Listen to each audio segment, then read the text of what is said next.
Good morning, guys. Nick here with Impeccabilities, and today I'm going to show you how we adjust the pressure on our press. So here we're over at one of our heads, and how we're going to adjust our pressure is we're going to use this button right here to drop the screen right up here.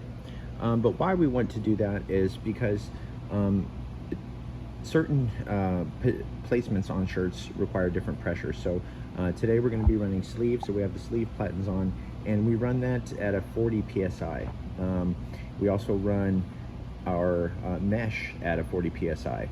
Everything outside of that is a standard 50 psi. So we do need to switch back between 40 and 50. So how you're going to do that is you're going to want to press this. So you're going to press that once. That's going to drop that down. You're going to press it one more time. Okay, that's going to give you your squeegee pressure down there. Here we can see we're at 40.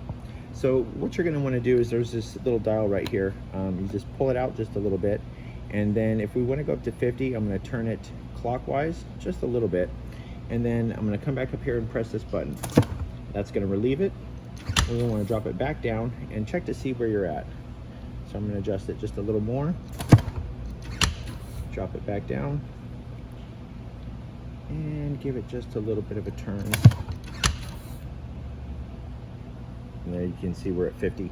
So to do the same thing and go backwards, what you would do, drop it again. You want to go down to 40, turn that guy down,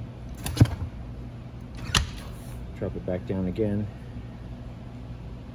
maybe just a little bit of a turn. And you do have to do it a few times. You can't just, you don't want to just drop your pressure, turn it, get it to 40 and call it good, because you could go below the pressure.